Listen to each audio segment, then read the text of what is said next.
se organiza las políticas públicas, se organiza buena parte de los servicios sociales a lo largo de nuestro territorio. Un territorio que tiene características muy singulares, ¿no es cierto? El tema es muy complejo y tiene muchísimas formas por las cuales uno puede entrar, ¿no es cierto? Seguramente todos ustedes tienen un conocimiento más profundo o menos en alguna de las temáticas. Yo no sé bien cuáles son las expectativas de cada uno de ustedes y supongo que son bien diferentes entre ustedes. Mi expectativa ante eso es haber armado una presentación básicamente para ordenar un poco las cosas que voy a decir y en esa secuencia que tiene que ver con cómo yo veo el problema de la coparticipación del federalismo. Es un grupo muy numeroso, más del que se esperaba, de todos modos,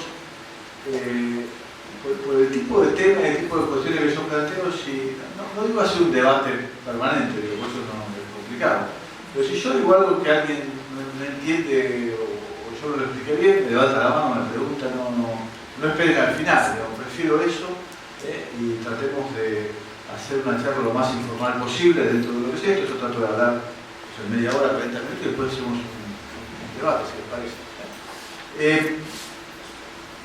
Lo primero es una introducción a dos cuestiones obvias, pero son obvias para todos, pero no obvias en el debate. ¿Ves? Hay cosas que son sabidas, pero que la sociedad no la vincula en relación a un aspecto específico, ¿no es cierto?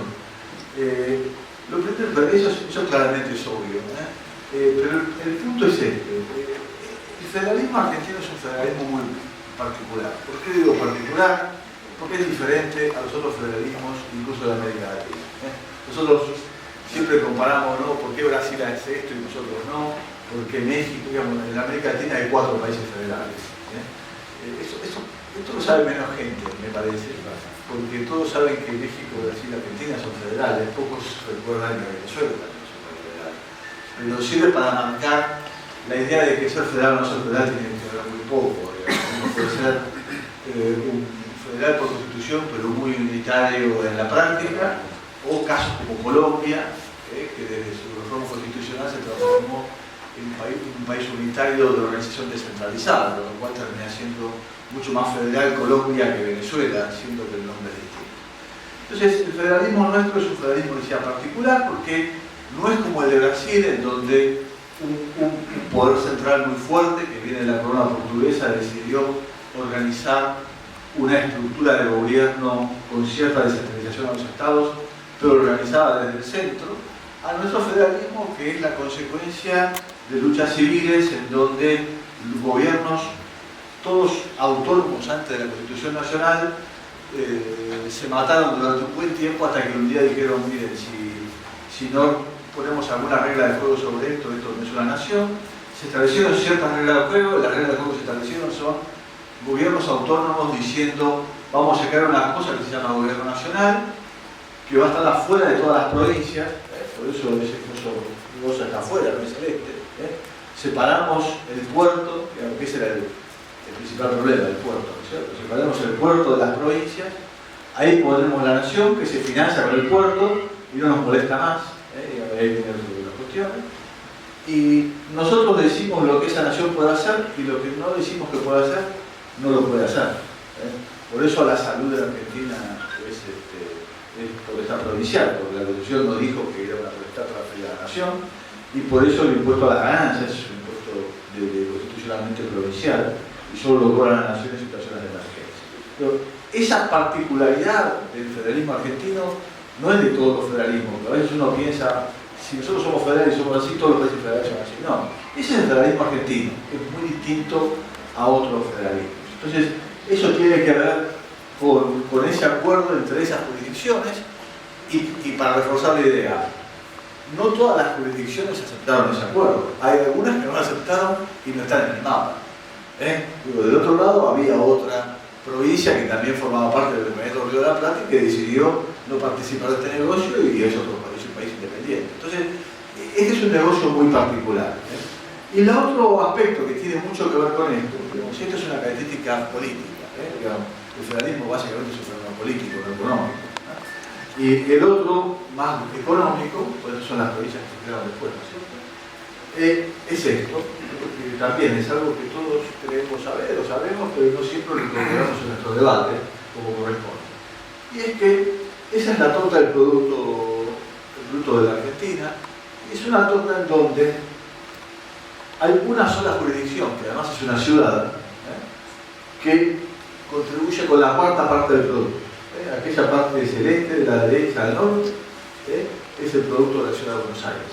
Es la cuarta parte del producto de la Argentina. Y hay una mitad del producto, todo lo de abajo, que es generado por 4 jurisdicciones, las 4 grandes, ¿no es cierto? Buenos Aires, Santa Fe, Córdoba y Mendoza. Entonces, este es un país extremadamente desigual, tan desigual que hay 5 jurisdicciones en donde se generan las 3 cuartas del producto, parte del producto. Y hay 19 que participan con solo un cuarto, o si quieren, hay 5 que generan 3 cuartas partes y hay 5 que generan solamente el 4%. Entonces se dan cuenta la magnitud de las diferencias en términos de nivel de actividad, de producción, de capacidad de generar bienestar dentro de un territorio que tiene jurisdicciones tan diferentes, ¿no es cierto? En un país de organización descentralizada como es la Argentina en relación con la salud y la educación, el juego de la descentralización es que cada jurisdicción que es autónoma en la producción de estos servicios financia los servicios con autonomía. Ahora, la autonomía tiene que ver con la capacidad de cobrar impuestos y con las bases tributarias que hay en cada jurisdicción. El producto es una aproximación bastante razonable de las bases tributarias, con lo cual nosotros tenemos un sistema educativo, un sistema de salud, provisión de agua potable, que por definición, más explícita o más implícita, todos creemos que tienen que ser de cobertura uniforme a lo largo de todo el territorio. La política pública debería ser, sobre todo en la educación, salud, agua, estos sectores sociales tan básicos, uniforme en todo el territorio, pero no es lo mismo la capacidad que tiene una provincia como la Ciudad de Buenos Aires para financiar servicios educativos que la que tiene la provincia de Formosa, que es la que tiene menor producto por habitante, ¿no es cierto? Pero para que vean eso, ahí lo que tienen no es el producto, lo que tienen es el producto por habitante, medido en moneda del año 2005, pero no importa, ahí son las brechas, el producto por habitante de cada una de las provincias. Y uno, fíjense la diferencia de tamaño entre el grupo de mayor producto por habitante, que son las provincias petroleras y la Ciudad de Buenos Aires, frente a las 7 o 8 provincias que están ahí por debajo del nivel de 6 y de 1000, digamos. En una situación en donde el producto por habitante de Santa Cruz, que es la que tiene mayor producto por habitante, es cerca de 9 veces el producto por habitante de Formosa. ¿Qué significa en términos de financiamiento de los servicios? Que la capacidad que tiene Santa Cruz para financiar servicios en su territorio, si los servicios tienen que ver con la cantidad de población, lo cual es, hay que hacer una corrección. En general es así, ¿no es cierto? Hay un tema de dispersión que no es un tema territorial, de todos modos es 9 veces la capacidad que tiene la provincia de Formosa, en términos de las cosas que puedo restaurar. Entonces, tenemos un escenario que yo traté de ejemplificarlo con este gráfico. Tengan paciencia, porque pierdan un minuto en entender de qué se trata para que vean por qué lo pongo. Yo lo que hice fue elegí 7 variables que yo creo que son relevantes y para las cuales tengo información. En Argentina no se trata solamente de decir lo que hay que mostrar, sino conseguir los datos, ¿no es cierto? La mitad del trabajo es conseguir los datos. Una vez que uno consigue los datos, uno puede tener para las 24 predicciones el producto por habitante, muy descentralizado, pero existe, la tasa de actividad, la presión tributaria, la tasa de desocupación, el grado de informalidad, la pobreza y la cantidad de porcentaje de población que no tiene seguro de salud. No tiene seguro, no tiene cobertura, sino que tiene seguro, seguridad social, o PAMI o algo así. Y a cada variable la hice el promedio 100, o sea, el promedio del país es 100 para cada una de esas variables. Y yo comparo la situación de cada provincia contra esa variable. No le voy a mostrar 24 figuritas porque no todo el día, pero sí lo que les quiero mostrar son 3 grupos de provincias. Que están, primero están las provincias que están alrededor del promedio. Las provincias que están alrededor del promedio son siempre las grandes.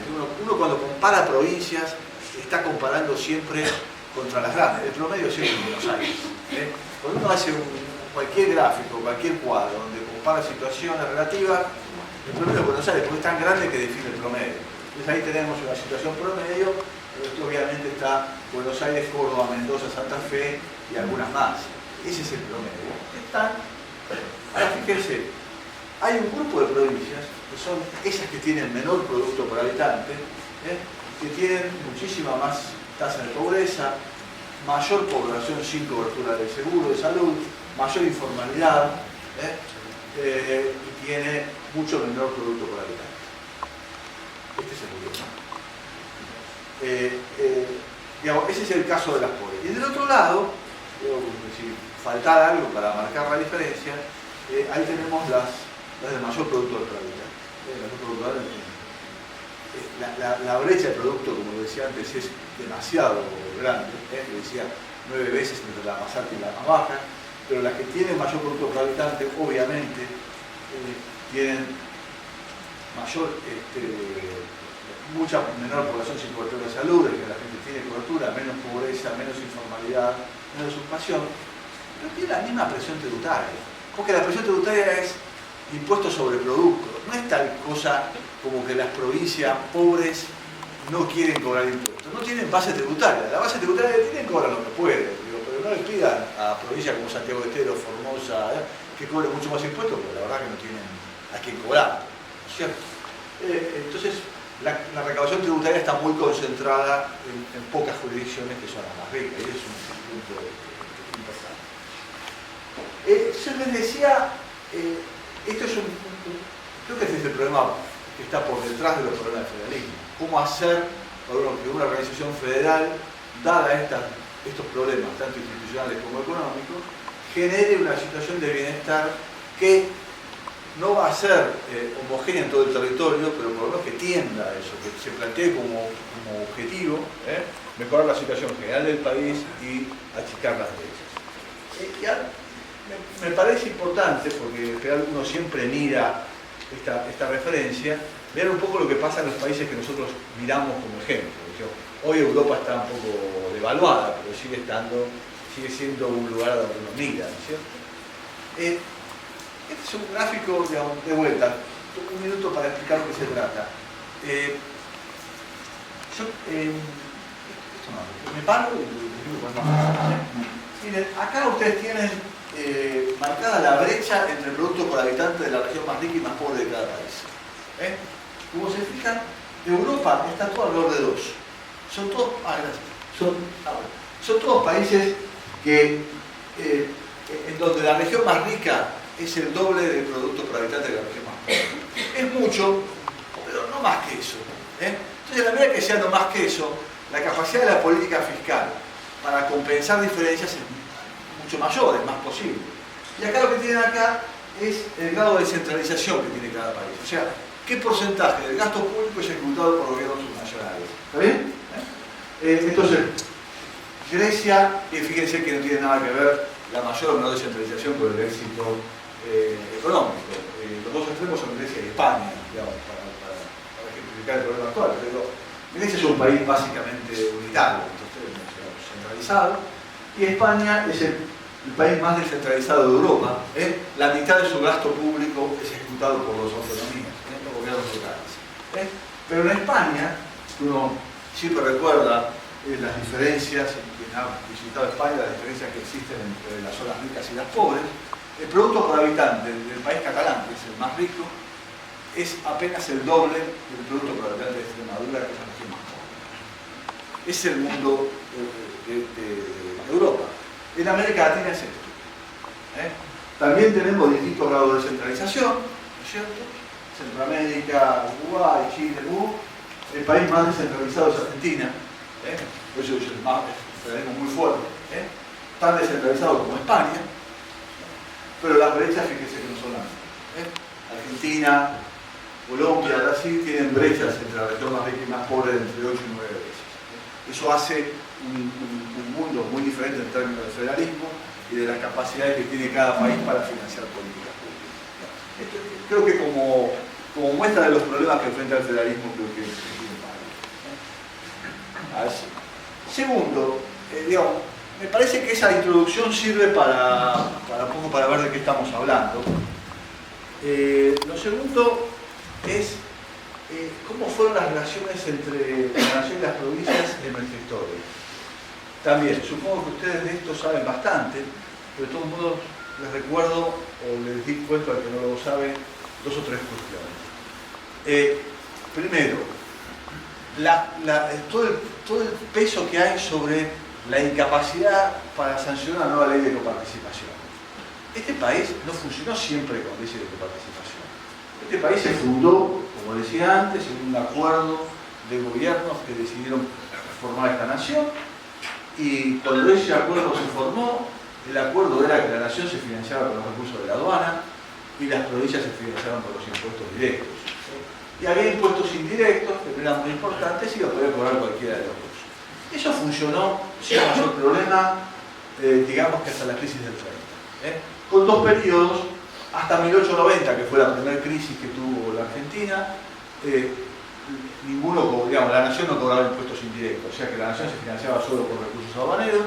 A partir del 90, como la nación cobraba impuestos internos, había una concurrencia de esto, o sea que había un impuesto que lo cobraban en dos lados, una doble imposición, pero aceptada constitucionalmente. El problema vino a partir de la crisis del 30, cuando la nación dejó de poder financiarse solo con la aduana indirecto, y ahí vino el debate sobre la necesidad de cobrar básicamente el impuesto a las ganancias. Lo que deriva la ley de coparticipación son los nuevos acuerdos para cobrar el impuesto a las ganancias. El impuesto a las ganancias es un impuesto directo que por constitución no podía ser cobrado por la nación. Por suerte, en la Constitución, en la redacción del artículo constitucional, lo que dice es que la nación lo podía cobrar solo en caso de emergencia. Esa era una emergencia, se comenzó a cobrar el impuesto a las ganancias, y al cobrarse el impuesto a las ganancias a partir de la década del 30, hubo la necesidad de discutir el reparto. El impuesto a las ganancias obviamente había tenido discusiones previas, ¿no es cierto? Digamos, es importante hacer notar en este ámbito que en los debates de la década del 20 para cobrar el impuesto a las ganancias hubo un par de proyectos del gobierno de Alvear y de Irigoyen que fueron trabados por el Partido Conservador, básicamente, primero porque no querían pagarlo, pero además existía una excusa constitucional que era que no podía cobrar la nación, y eso no se destrabó recién en una coyuntura política muy especial que se dio después de la crisis del 30, una configuración tanto de gobierno como económica muy diferente, y eso generó el cobro del impuesto a las ganancias, el impuesto a los créditos y otros más, y a partir de ese momento, cada nueva ley de impuestos incorporó un capítulo de reparto. No es que nacieron las leyes de coparticipación, pero existe la coparticipación desde el 35.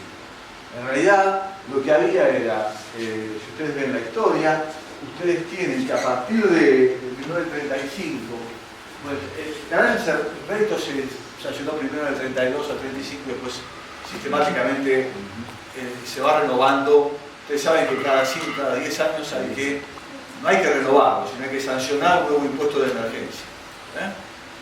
Con el acuerdo de las provincias, que se reparte, lo cobra la nación y se reparte.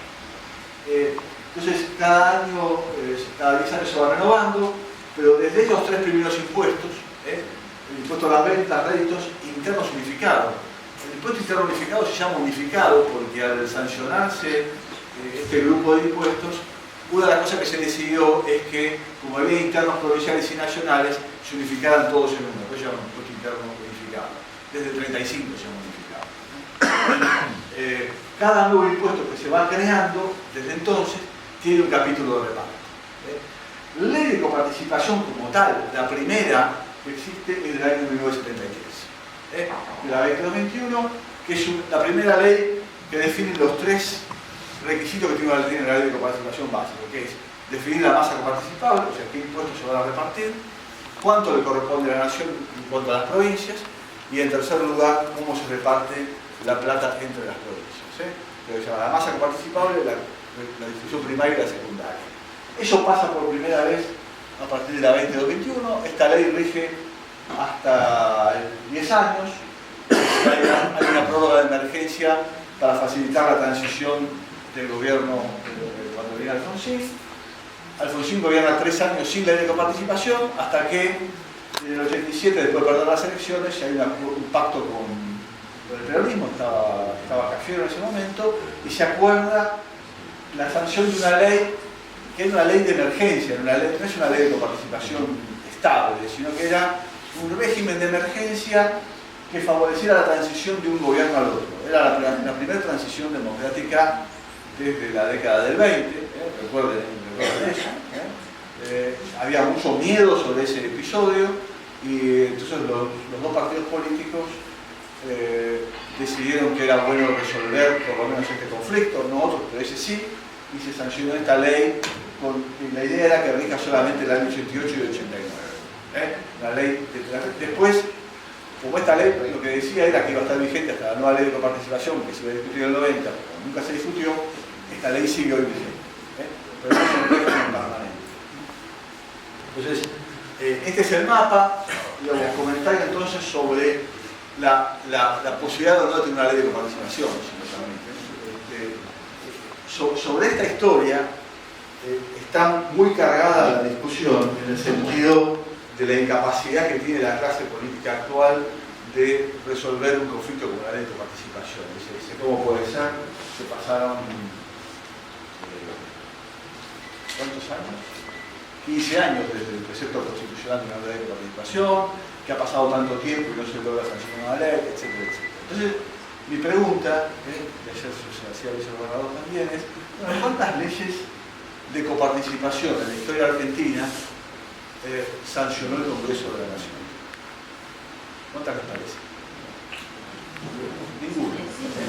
Ninguna, porque la única ley de coparticipación es esta, y esta es una ley del gobierno de Lanús, es un decreto ley que no pasó por el Congreso.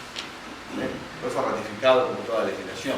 Pero digo, esta es una ley de escritorio. Lo que hizo el gobierno de Lanús en aquel momento fue convocar al tipo que más sabía del federalismo en el momento, le dijo, mira, sentate y escribí una ley. Y ese tipo escribió esta ley, que la verdad que es una ley que se ha convertido en referencia inevitable, porque tiene los condimentos que todos queremos que tenga una ley, ¿no es cierto? Criterios explícitos de reparto entre las provincias, con indicadores sociales, económicos, etc. Pero es una ley que imaginó un profesor universitario de un escritorio, no tuvo que negociarlo con nadie. El Congreso no discutió esta ley. Y aún así, punto importante, ¿cómo se decidió el reparto entre nación y provincias? ¿Cómo hizo ese señor que estaba sentado en un escritorio, que tenía total libertad para hacer las cuentas que quisiera, cuánto le correspondía a la nación y a las provincias? ¿Cómo les parece? La capacidad de cada provincia. ¿Y cómo se define la capacidad de cada provincia? Sí, por el volumen de habitantes, puede ser por el volumen de territorial, por el volumen... Bueno, entonces no se pusieron de acuerdo sobre eso. Ni siquiera ellos hay de acuerdo sobre eso. ¿Por qué? Porque uno dice los habitantes, bueno, pero hay gasto que no es por habitante, hay gasto que es inverso al habitante. Entonces hay gente que dice, no, tiene que ser uno. De hecho, este mismo profesor una vez dijo, bueno, hay que repartir de acuerdo al gasto, pero el gasto de cada provincia es lo que recauda, es lo que le dan. O sea, si a Santa Fe le dan 10, gasta 10, si le dan 20, gasta 20, porque la cantidad de cosas para hacer son muchas más de las que tiene. Entonces siempre hay más, no hay una regla. Entonces estos tipos, que son los que más sabían, para ver que el señor se murió, pero en ese momento era el que más sabía sobre este tema, puesto a decidir cuál es la regla entre nación y provincias, decidió que era mitad para cada uno. Y si decidió que era mitad para cada uno, créanme que porque no hay ninguna regla, no hay nada. Esto es un negocio estrictamente político, no hay reglas económicas que me permitan decir lo bueno y lo objetivo es esto o lo otro. Y ese es el régimen que tenemos nosotros, un régimen en donde se llegó a un acuerdo, en la medida que ese acuerdo funcionó, se mantuvo y ahí estamos, ¿no es cierto? ¿Qué posibilidad hay hoy de sancionar una nueva ley de coparticipación? Digamos, esto es uno de los, tal vez el motivo central de esta charla. Mi posición es que ninguna. No les digo esto para que se vayan, digo, nuestro régimen es un régimen en donde para sancionar una nueva ley de coparticipación hace falta ciertos pasos. Los pasos son que haya un acuerdo de gobernadores. Después eso tiene que transformarse en un proyecto de ley que va al Congreso, es votado primero por el Senado, después por diputado y después por cada una de las legislaturas provinciales, las 24.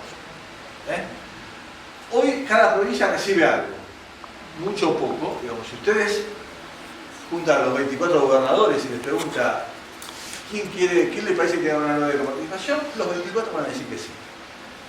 Le preguntan a la Nación y también le va a decir que sí. Y le preguntan ¿por qué? Y los 25 participantes van a decir la misma razón, porque todos creen que tienen que recibir algo más. Si todos tienen que recibir algo más, lamentablemente, salvo que comenzamos a Uruguay, Brasil o Estados Unidos que nos den plata, no veo cómo lo vamos a hacer. Entonces, nadie va a votar, nadie va a presentar, nadie va a elaborar un proyecto donde pierda una milésima. Y si nadie pierde una milésima, nadie gana una milésima. Y si nadie gana ni pierde, ¿para qué va a tener una de participación? Este no es, no es que no sea el problema. Es el problema, pero no hay solución. Esto, hay que convivir con él. Hubo intentos de resolver esto, no de resolver, de manejarlo. ¿Qué significa? Hoy el sistema es muy intrincado, tiene muchos canales por los que distribuye plata. Se habló a través de hacer una ley que unificara y hiciera explícito esos canales. Hubo algún intento de trabajar sobre la marginalidad, cuando crece la recaudación tal cosa, en momentos donde no había inflación y las transferencias eran de suma fija, hubo una oportunidad de hacer algo. Esas oportunidades pasaron y en el mundo presente es muy difícil imaginarse una situación como esa. Ahora, ese no es el fin del mundo. Digamos, como les dije antes, la coparticipación es una parte del problema, digamos, cada vez menos significativa. Y el problema del federalismo me parece que va por otro lado. Y el problema del federalismo, si va por otro lado, va básicamente por la discusión de lo que debe hacer cada nivel de gobierno. Lo que debe hacer y cómo son las políticas sectoriales. ¿Por qué? Porque durante mucho tiempo en la historia de Argentina hemos vivido sin necesidad de tener una ley de coparticipación y las cosas más o menos funcionan. Ahora, en los últimos años, les diría desde la vuelta a la democracia, el conflicto ha sido cada vez más fuerte. El conflicto que nosotros percibimos en los últimos 10, 15, 20 años sobre la ley de coparticipación no es un conflicto que existió siempre en la historia argentina.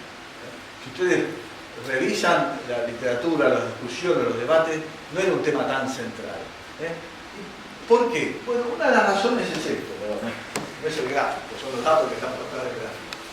Ustedes acá tienen dos estructuras, ¿no? A la izquierda es la estructura de recursos, los celestes nación, provincia, municipio, y a la derecha los gastos, nación, provincia, municipio. Para algunos años donde hicimos los cálculos, desde los 60 hasta ahora. Si ustedes se paran en 1960, antes de que existiera la ley 2021, cuando el reparto era impuesto por impuestos, etc., la nación recaudaba el 70% total de recursos del país. El 70%. El resto era 25% provincias, 5 o 6% municipios. Y del lado del gasto, la nación gastaba el 72%. 21 provincias, 7 municipios. ¿Qué quiere decir? La nación gastaba y recaudaba más o menos la misma proporción del total. La nación tenía gastos que eran financiables porque recaudaba y eso le alcanzaba. Había un lío entre las provincias. Lo que pasa es que en la década del 60 toda la discusión sobre redistribución regional todavía no había empezado. Era un mundo en donde no había un debate sobre el desarrollo productivo regional, etc., como sí empezó después de la década del 70. Entonces, había un reparto, los repartos le devolvían a las provincias más o menos lo que la base tributaria de sus provincias, y ahí estaba. ¿Qué pasó después? Después pasó que los avances que hubo muy importantes en el mundo sobre la administración tributaria generaron un desarrollo de impuestos que en general se cobran mucho mejor de manera centralizada que descentralizada. Acá existía el impuesto a las ventas y en algún momento Europa descubrió que había un impuesto mucho mejor que el impuesto a valor agregado que era más eficiente, más equitativo, no grababa las exportaciones, etcétera, etcétera. Ahora, ¿qué pasa? Y pasa que el IVA se recauda centralizadamente, es muy difícil recaudar el IVA de manera descentralizada. Resulta que aparecen los impuestos internos y los impuestos a los cigarrillos, combustible, que recauda mucho mejor la nación que las provincias. El impuesto a las ganancias, más allá de que la Constitución diga lo contrario, lo recauda la nación. Entonces, los recursos se fueron concentrando cada vez más del lado de la nación. Entonces la nación antes recaudaba menos del 70%, hoy está recaudando casi el 80%. Y del lado del gasto, en lugar de acompañar ese movimiento, un poco las reformas del lado del gasto, tampoco solamente acá, sino en el mundo, fueron en el sentido de concentrar cada vez más gasto en el lado provincial. Entonces las provincias que antes gastaban el 20%, hoy están gastando el 40%. Y la nación gasta el 50%. Entonces fíjense que en una situación de relativo empate hacia los 60, estamos en una situación hoy en donde la nación recauda el 80% de los impuestos, pero gasta solamente el 50%. Y ese 25%, el 30% que esté dando vuelta, bueno, es lo que genera la puja sobre el reparto de fondos. Hoy esto se resuelve de una manera diferente a la que se resolvería. Este es un tema a tener en cuenta. Y les decía, la forma de discutir esto me parece que no es tanto el coeficiente es el coeficiente, digamos. Lo lamento, si Santa Fe no está contenta con el coeficiente que tiene, tal vez tenga razón, pero no creo que logren convencer a nadie de que se los cambie. O no, a alguien sí, que esté en la provincia, es difícil convencer a alguien que esté en las restantes 23. Entonces de lo que se trata es de pensar reformas sectoriales. Y en ese sentido, a mí me parece que en los últimos años ha habido cambios en la política sectorial, alguno que ayudó y alguno que empeoró. Y les doy algunos ejemplos, para que entiendan qué estoy pensando. Y acá puse los 4 casos, bloques de gasto social más importantes que tenemos. Educación. ¿Qué pasó con la educación en los últimos años? Digo los últimos años porque en los últimos años la recaudación tributaria subió mucho. Nosotros venimos, después tengo un gráfico sobre recaudación, si lo vemos, pero básicamente nosotros veníamos desde un periodo muy largo de recaudación tributaria que estaba entre el 15 y el 20%, 25%, y de repente hoy estamos en un nivel de recaudación tributaria de 35% producto, es la segunda más alta de América Latina, ¿no es cierto? Entonces, frente a ese nuevo flujo financiero, ¿qué política sectorial se está haciendo? Bueno, en educación, lo que se dijo es hay que gastar 2 puntos más de producto en educación. Y esos 2 puntos de producto más en educación se gastan básicamente en salarios docentes, ¿no es cierto? Pero es una negociación muy extraña en donde los salarios se negocian desde el gobierno central, el gobierno nacional, que no paga salarios, negocia con los sindicatos, que sí cobran salarios, los salarios que van a pagar las provincias, que no participan de esa negociación. Es un fenómeno novedoso, un fenómeno como nosotros llamamos de tercer pagador, cuando 2 personas negocian lo que va a pagar un tercero, ¿no? Imagínense, según ustedes tienen industria y comercio, que los que negocian el precio de algo no esté el que paga. 2 personas negocian lo que va a pagar un tercero, la situación puede llegar a ser complicada. Bueno, ese es el sistema educativo nuestro. Es un sistema en donde la relación salarial la hace alguien que no paga salarios. Y los salarios tienen que pagar Scioli, de la Sota, lo que sea. Buena parte de los problemas políticos que ha habido en los últimos meses tienen que ver con eso, con la poca capacidad que tienen las provincias para negociar cuánto pueden pagar o cuánto no pueden pagar, y además con un impacto muy fuerte que tiene la negociación salarial docente sobre el resto de los sectores, ¿no es cierto? De todos modos, yo creo que el problema más grave de la ley de financiamiento educativo no es solo la regla de financiamiento, que no es una regla, porque digamos, lo razonable cuando uno discute la prioridad de un gasto sobre otro es decir, bueno, vamos a hacer que educación ocupe tanto de los presupuestos, 30%, 40%, 50%, ¿cuánto? Entonces, bueno, si la recaudación es mucho, será mucho, si es poco, no afecta el equilibrio fiscal. Nunca se discute el porcentaje del poder. De todos modos, creo que lo más grave es que tampoco se han logrado tener mecanismos de mejora del sistema educativo. Uno no percibe, digamos, nosotros pasamos de gastar 4 puntos de producto a 6, o sea, aumentamos un 50% el porcentaje del producto de un producto que creció muchísimo en estos años, o sea que no se duplicó el gasto, pero más o menos, y uno no nota que la calidad educativa se haya duplicado. Entonces ahí hay...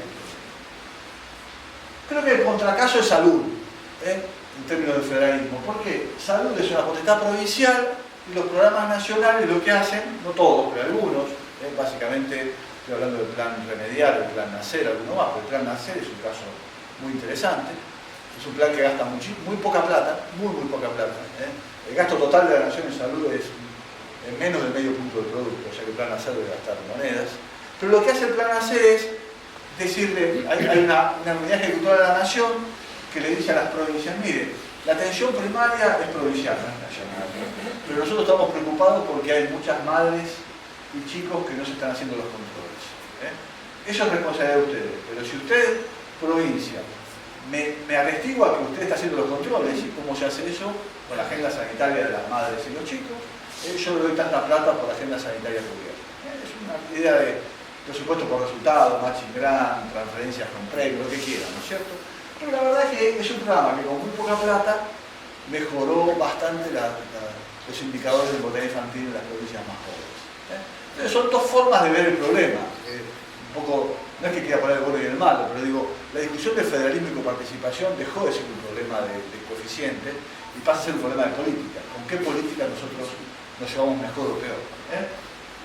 Las transferencias condicionadas, el plan de la asignación por hijo, etc. El problema que trajo el federalismo en los últimos años es que llegó tarde. La Argentina viene demandando, claro, es una economía que se va deslizando muy fuertemente hacia la informalidad laboral y el desempleo. Hay muchos sectores que no logran sostenerse en un nivel de subsistencia, por decir razonable, y desde hace 20 años que se vienen discutiendo cómo se hace. Y la verdad que la Argentina llegó tarde. Es como que cuando Argentina llegó mucho después de Brasil, de México, de Colombia, de Chile, de América Latina, ya tenía estos programas en marcha y Argentina todavía no lo lograba instrumentar. Y cuando lo instrumentó de tal manera que ya había provincias que tenían los propios.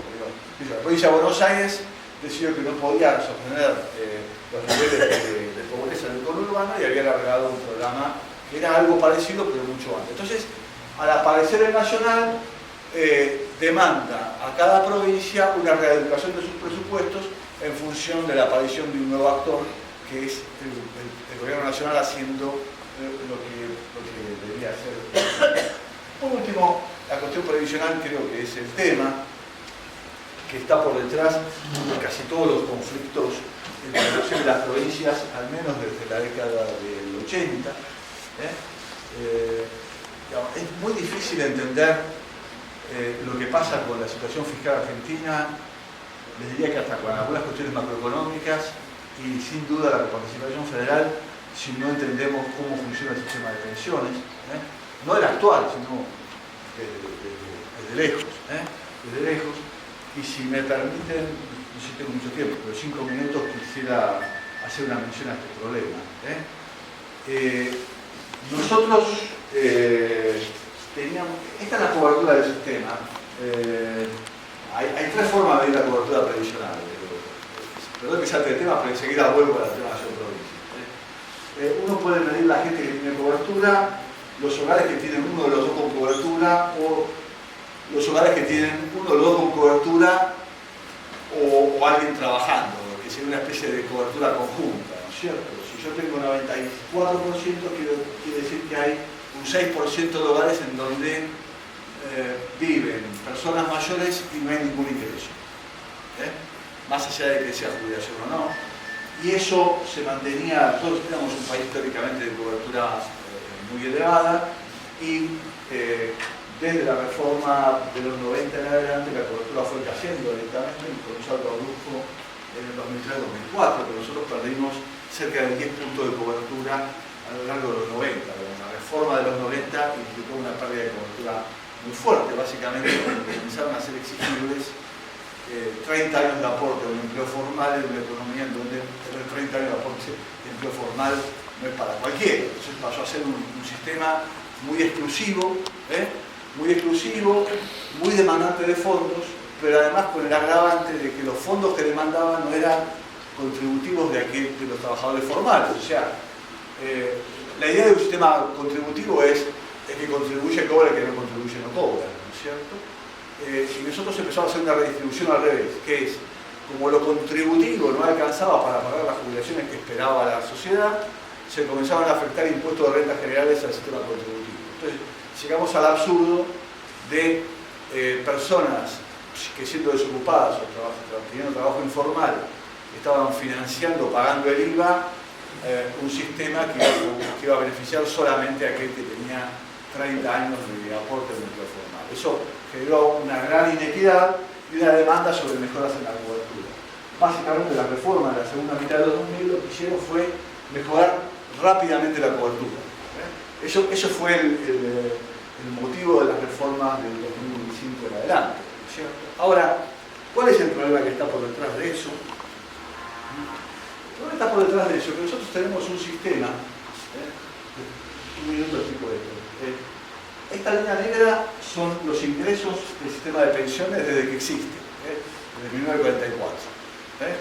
Entonces, la línea negra son los ingresos y las columnas oscuras son los gastos. Todo sistema de pensiones, de reparto de cotización, pero el sistema de reparto mucho más, genera un periodo inicial de un excedente fabuloso. El sistema de reparto, las jubilaciones se pagan con los recursos del momento en el cual el jubilado está viviendo.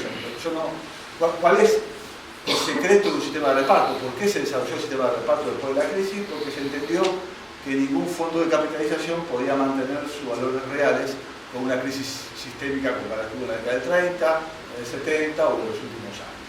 Entonces se arma un sistema de reparto en donde en cada momento los trabajadores aportamos, los jubilados cobran. Como la plata se distribuye en el momento que se cobra, no hay tiempo, no hay tasa de interés, no hay mercado de capitales, no hay riesgo. Lo que debe haber es una promesa de cobrar lo que yo puedo pagar y una responsabilidad de que va a cobrar de conformarse con lo que va a recibir. Pero ¿qué pasa? Como yo aporto, como yo pago con los aportes del momento, hay un periodo que no es corto, 10, 20, 30 años, donde hay aportantes pero no hay jubilados. Y este es el periodo de excedente inicial. Es una situación única para los sistemas previsionales de reparto que genera un excedente inicial que en general los gobiernos lo usan para financiar el Estado. Pero una vez que pasa ese excedente inicial, el sistema va en equilibrio y se trata de armar reglas de juego que permitan mantener el sistema en equilibrio a lo largo de todo su funcionamiento, porque es lo que asegura que los futuros jubilados van a cobrar. Argentina nunca logró tener un sistema con pautas de equilibrio financiero razonable y rápidamente el sistema empezó a tener recursos muy por debajo de los gastos que fueron financiados con aporte de tesoro, emisión monetaria, impuestos, etcétera, etcétera.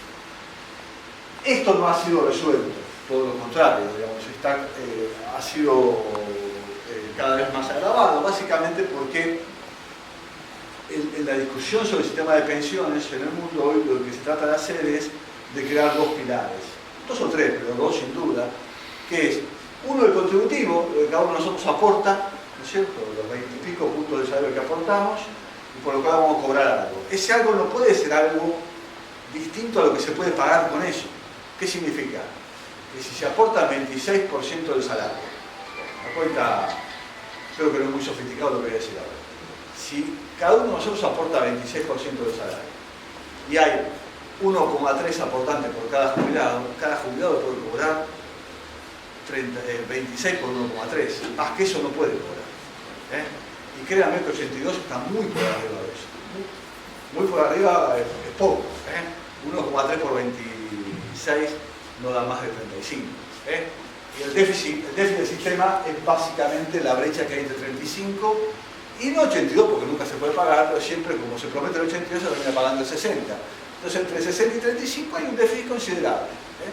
¿Cómo se cubre ese déficit? Con impuestos coparticipables, digamos, y ahí vuelvo al punto.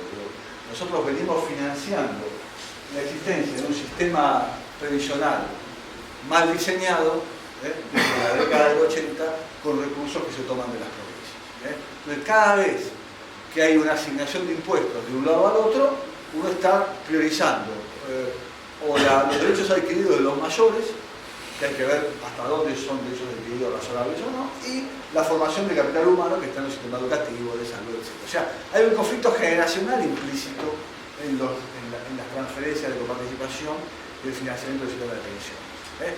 Esto básicamente pasó porque la forma de resolver el primer conflicto no fue una forma sustentable, sino que fue una medida de emergencia que fueron las moratorias.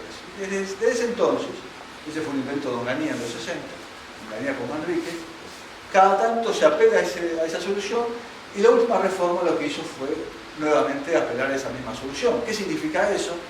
Que hoy tenemos cobertura muy alta en el sistema, pero hoy, ahora, ninguno de nosotros sabemos lo que vamos a cobrar cuando estemos jubilados. Porque no hay una norma, no hay una regla como la tienen en los países europeos, o Chile, o Uruguay, o Brasil, donde digan hay un haber básico financiado por impuestos y después un régimen contributivo que le da a cada uno lo que puede cobrar. Sino que hoy hay una situación de incertidumbre en donde la cobertura se logró en una medida de emergencia. Significa que hoy alguien que no trabajó nunca está jubilado, pero dentro de 5 o 6 años alguien que aportó 29 años no va a tener jubilación. Y esa situación que implica que tarde o temprano tenemos que enfrentar una reforma previsional en serio, y ahí la verdad que ese es el verdadero debate de la ley de participación. El verdadero debate de financiamiento de las provincias no es cuando se debate una ley que no se va a debatir nunca, sino cuando se debata qué régimen de jubilación va a tener la Argentina de acá al futuro. Si no tenemos ese debate, como ha pasado muchas veces, ese debate se nos viene por la cabeza. Va a haber alguien que en la emergencia va a decidir algo y veremos qué decide, pero si queremos resolver el problema de largo plazo, lo primero que hay que discutir es el sistema jubilatorio. Y voy terminando porque se me hizo muy largo, esto lo paso, son datos del sistema jubilatorio, incluso están los datos de las cajas provinciales, que es claro, si alguien quiere después discutir eso, el tema de cómo es la transferencia de cajas, etcétera, etcétera. Yo esta presentación después se las dejo, si la quieren compartir. Y básicamente, en todo caso, para no terminar con eso, quisiera hacer mis últimos 5 minutos sobre la situación fiscal reciente, para ver cómo estamos parados. Y uno lo que ve ahí es que Argentina había tenido, después de una larga historia de déficit fiscal, el problema de estos gráficos es que uno tiene una historia por detrás, ¿no es cierto? Si uno mira, este gráfico es el déficit fiscal, esto es el resultado fiscal, ¿no? De la línea entera, la puntada es el primario, o sea, sin interés en la deuda. Y uno ve que en los 90 esto va cayendo, pero cuando uno empieza un gráfico desde un año determinado, uno no sabe qué pasa atrás. Entonces, como viene cayendo, uno supone que esto viene desde acá, ¿no es cierto? No, en realidad esto viene desde acá. Esto viene desde muy abajo, la situación, digamos, la situación fiscal desde la vuelta a la democracia. No es porque quiera hacer una apología de la democracia, lo cual podría ser un mayor problema, pero la verdad que cuando uno mira la historia, desde el 83 en adelante, los esfuerzos que han hecho todos los gobiernos por mejorar la situación fiscal ha sido enorme. Básicamente presionados por la crisis de la deuda. La crisis de la deuda fue un peso tan grande sobre las cuentas públicas que dejó de ser manejable la macroeconomía con un sector público tan deficitario. Entonces, la situación fiscal fue mejorando con altibajos, obviamente la hiper cayó, después subió, llegamos al 93 acá, un nivel muy alto en la salida de la hiper, y esta situación se fue deteriorando. Se fue deteriorando básicamente por 2 razones. Fíjense que el déficit cae. ¿En qué momento empieza el déficit en los 90? Es un tema de debate largo. No empieza en el 95 con el tequila, como muchas veces se dice. El déficit fiscal empieza en Argentina en el 94 con la reforma previsional. El déficit fiscal argentino es la reforma previsional. Por ejemplo, en el default, el déficit fiscal era el 3 puntos del producto. ¿Sí? El déficit del sistema previsional en ese mismo momento era 3,3 puntos del producto. Todo el déficit fiscal argentino del default es el déficit previsional. No hay otro elemento ahí. Pero lo cierto es que cayó el resultado, la brecha entre las dos líneas lo que marca básicamente son los intereses de la deuda, y nosotros hemos mejorado notablemente en la salida de la crisis, Básicamente porque aparecieron nuevos impuestos, pero además porque había una pérdida de valor real de los gastos del Estado, había una caída de salario real y una caída de los medios provisionales. Eso se fue recomponiendo a lo largo de los 2000 y lo que tenemos es una caída muy fuerte de resultados en los últimos años, que a lo mejor se ve mejor en este gráfico, que lo que tengo es, fíjense, en lugar de tener resultados tengo ingresos y gastos. Entonces la línea azul son los ingresos y los rojos son los gastos. Entonces en los 90 el gasto fue subiendo, los ingresos se fueron cayendo, esto es de forma previsional, y después van siempre los ingresos por abajo. Hasta la crisis, y la crisis lo que hace es mantener el gasto constante con una fenomenal suba de ingresos. Ahí están los impuestos de emergencia, pero también está la inflación. Recuerden que cuando se devalúa un 60% de inflación, eso implica que la devaluación del IVA, de ganancia interna, etc., subió 60%, con salario contante se fue un superávit, después el gasto empezó a recomponerse y siguió de lado. Entonces el gasto hoy tiene una dinámica mucho más fuerte que los ingresos. Gracias a Yuyo que... ¿Cómo? Gracias a Yuyo que... Sí, gracias al Yuyo, pero vos sabés que hay un tema ahí, digo, para no confundir. El Yuyo tiene que ver con vos con los ingresos, ¿no es cierto? Esto es Yuyo. Pero después no, Después no, después ahí se quedó. Sí, se evaluó a nivel internacional. La soja o la retención le da a Argentina 3 puntos de producto. Punto. Nunca le dio ni más ni menos. Ahora la recaudación subió 12 puntos de producto. Y ahí viene el tema de las provincias. Nuevamente. ¿Por qué? Porque ahí tiene una recaudación tributaria nacional y provincial, ¿ves cómo va subiendo? Estamos en 21, 20, hoy estamos en 35, digamos. Es mucho más que retenciones. Quiero ver si encuentro un gráfico que quería mostrarle. Esta es la recaudación. Ahora vuelvo al otro, no me voy, pero ya que tengo esto, esta es la recaudación tributaria provincial en los tres grupos, pero quiero ver si encuentro lo que quería mostrar. Me parece que no lo tengo acá. No traje ese gráfico. ¿Cómo se los cuento? Y espero que me crean. Cuando ustedes miran la desagregación de la recaudación tributaria, la nacional, por tipo de impuesto, lo que ustedes notan es que la recaudación sube primero por los impuestos de emergencia, retenciones y mínima resulta, etc. Después empieza un aumento que tiene que ver con la mejora fiscalización de ganancias, aumento del IVA, eso. Desde el 2008, el porcentaje del producto de la recaudación está clavada. Todo el aumento es impuesto al salario.